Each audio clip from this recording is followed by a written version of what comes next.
with the first pick in the 2015 NFL Draft. With the NFL Draft only a few weeks away, I thought it'd be a good idea to look over the number one picks over the past decade. I brought in my buddy Zack. What we're gonna do is grade each pick starting in 2010 all the way to 2019. Zack, how are you today? I'm good. How about you? I'm excited. Again, this one's like taking both of us down memory lane.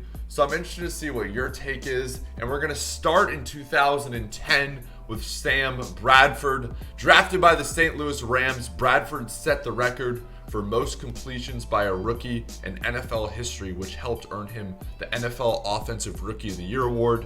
Prior to the start of the 2015 season, the Rams traded Bradford along with the 2015 fifth-round pick to the Philadelphia Eagles in exchange for quarterback Nick Foles. He was then traded to the Minnesota Vikings after their star quarterback Teddy Bridgewater was lost to a season-ending knee injury.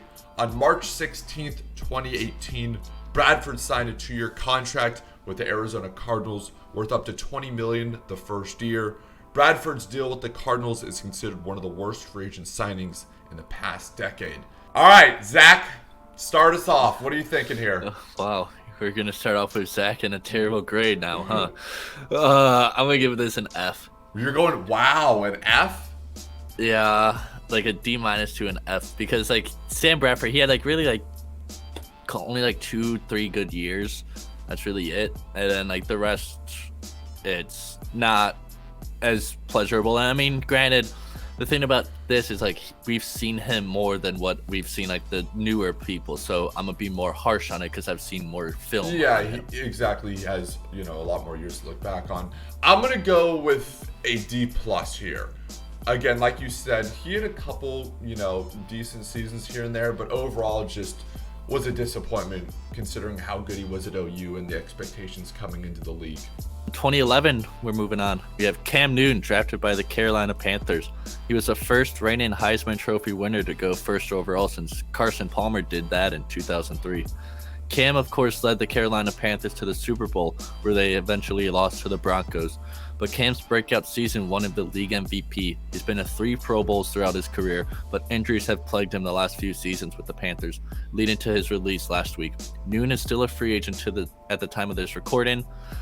What is your opinion on Cam Newton, Matt? I'm going to go with an A- here. And that might be a little high, but at the time of when Carolina went to the Super Bowl, Cam Newton was considered the best player in the league, or at least one of the best players in the league. Like Zach and I talked about, he has, injuries have just crushed his career, and he's not even signed with anyone right now. But I still think he had such a huge impact in the league, and he did, even though they didn't win the Super Bowl, he brought Carolina to the Super Bowl, that I'm going to go with an A-. I'm going to go with a C+ to a B-. And it's just strictly for the fact that he was revolutionary towards the beginning of his career, being able to run and throw the ball. Yeah. But I never got on the Cam Newton hype train, as a lot of people did. In 2012, Andrew Luck was drafted number 1 overall by the Indianapolis Colts. In his first 3 seasons, Luck led the Colts to 3 playoff appearances, including 2 AFC South Division titles in 2013 and 2014, also earning a Pro Bowl selection in each season. During the 2016 season, Luck suffered an injury to his throwing shoulder, but continued to play. That offseason, he had surgery on the shoulder, forcing him to miss the entire 2017 season. The next year, he returned to playing, finishing second in the league in touchdown passes and setting career highs in several categories, as well as leading the Colts to 10 wins in their first playoff appearance since 2014.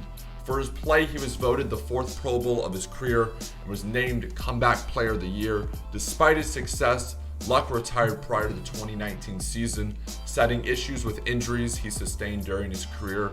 Luck is considered by some to be among the best professional athletes to end their career during their prime. Oh man, this is an interesting grade because if Andrew Luck was still playing to this day, there's no doubt in my mind that Colts team would be one of the best teams in the AFC. Zach, how do we even grade this? Because he retired when he was in his prime. Yeah, I personally have given him, and this is going to be hard for me to say, I'm going to give him my first A, you have to look. The way I'm putting this is you have to look at how he affected the franchise, and he left early, but he still left such a big impact. For me, with Andrew Luck, the fact that he brought the Colts to 3 playoff appearances in his first 3 seasons is so unbelievably impressive. I'm going to give him an A as well. I know he's retired and his career was shortened, but I still think he had such a huge impact on that Colts organization. All right, going on to 2013. Eric Fisher was drafted by the Kansas City Chiefs out of Central Michigan, becoming the first MAC player to be drafted number 1 overall. Fisher struggled early in his career, and in March 2014, head coach Andy Reid announced he was moving Fisher to the left tackle position for the upcoming season. On July 30th, 2016, Fisher signed a 4-year contract extension worth $48 million, with $40 of that guaranteed. Fisher went on to the Pro Bowl despite injury throughout the 2019 season, helped the Chiefs win their first Super Bowl in 50 years. I personally am going to give Eric Fisher a solid B+. I'm going to go with a B. Again, like you said, like we talked about, he struggled early, was moved to a different position, but has been a strong part of that offensive line for a long time now. Looking back in that draft, it's not like, the Kansas City Chiefs missed out on like a superstar. So I think the Eric Fisher draft pick was just fine. Jadeveon Clown was drafted by the Houston Texans. He played for them for 5 seasons, making 3 Pro Bowls before being traded to the Seahawks part of the 2019 season. Clowney has had a bumpy career so far, having multiple 9-sack seasons, but also recording under 5 sacks multiple seasons. Clowney is a free agent at the time of this recording and is asking for over $20 million per season. I am going to go with a C+ here.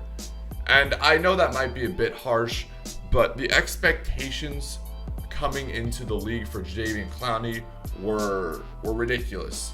All I remember from him is that hit he had against Michigan in the Outback Bowl. So coming to the league, I thought he was going to be like the best defensive player. Of course, he was traded to Seattle last year, and Seattle's defensive line isn't great, so I understand that he was dealing with a lot of double teams. I'm going to go with a C. Okay. And kind of like the same thing with you. Like, everybody had high expectations for him. I mean, people have said, and him and JJ Watt are going to be literally the most unstoppable duo ever, and never really lived up to that hype, in my opinion. The year 2015, Jameis Winston, or better known as Famous Jameis, was drafted by the Tampa Bay Buccaneers. Winston set rookie franchise records in pass attempts, pass completion, passing yards, and passing touchdowns. Winston was selected to his first Pro Bowl game, making him the first rookie quarterback in Buccaneers history to be selected.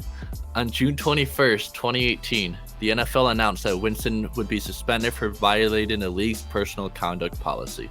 This past year, Winston finished with new career highs, leading the league in passing yards, completions, and attempts to go along with a new career high in passing touchdowns. But he also led the league in interceptions and total turnovers. He's still a free agent at the time of this recording.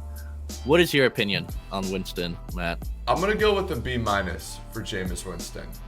Like we just read, Jameis has had some really good years, and he's had some years where he's, plagued by turnovers. Again, I think he's a quarterback that has a lot of potential. I also think he's one of the most exciting players to watch in the league. So I'm gonna go with a B-. Again, it'll be interesting to see where he ends up. I'm gonna give it a B. Jameis was solid pick for Tampa, still is a solid pick for Tampa. I mean, he did a decent amount for the Buccaneers, even though no playoffs really. But he's a good quarterback. I'd like to see where he goes. In 2016, Jared Goff was drafted by the Rams, and in 2018, Goff helped lead the Rams to a 13-3 record and a trip to the Super Bowl, the Rams' first appearance to a Super Bowl since 2001. He's been selected to 2 Pro Bowls, and last year agreed to a 4-year extension worth $134 million, featuring $110 million guaranteed, an NFL record for guaranteed money. I'm giving Jared Goff a C+. Okay. He led them to the Super Bowl, but I mean, granted, that defense was really good that year as well. I mean, I don't know. I never have really been high on Goff. I mean, I see him as like a mediocre middle of the pack quarterback, not a 110 million guaranteed quarterback. So Fair enough. that's my personal opinion. Yeah, I'm gonna go with C+ as well. You know, Goff's got a great arm, but like Zach said, that defense was a huge part. Also, it helps that they got a call in the NFC Championship that favored them. And it just seems like, you know, he's not like a great quarterback, but he's not a bad quarterback, and he's just kind of in the middle of the pack. 2017, Myles Garrett was taken by the Cleveland Browns. His rookie season was limited due to injuries, but he emerged in the later half of that year. Garrett was named a Pro Bowler the following year with 13.5 sacks, cementing himself as one of the premier pass rushers in the league. Garrett's third season with the team was cut short due to a season-ending suspension on November 15, 2019, for a fight occurring in-game against the Pittsburgh Steelers. Garrett was reinstated this past February. I know Myles Garrett got in that fight and it shortened his third season, but dude, the guy's such a beast. If you look at his stats, 13.5 sacks the year prior, 10 sacks the time before he was suspended for the rest of the season.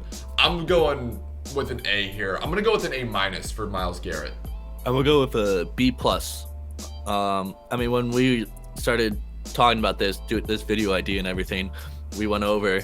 I even said, I don't know if you remember, I was like, Myles Garrett was the #1 pick. Like, I genuinely forgot he was the #1 pick. But I'm not trying to take that away from him because he's been performing very well for Cleveland. Yeah, he's one of the better #1 overall picks in the past decade. In 2018, Baker Mayfield was drafted by the Cleveland Browns. In his first NFL appearance, Mayfield led Cleveland to their first win in 19 games, ending a 635-day winless streak. He threw for 27 touchdowns in his 13 starts for the Browns in 2018, breaking the rookie season passing TD record previously held by Peyton Manning and Russell Wilson.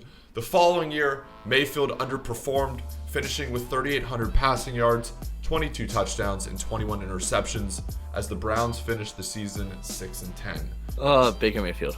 I'm gonna give it a C. Okay.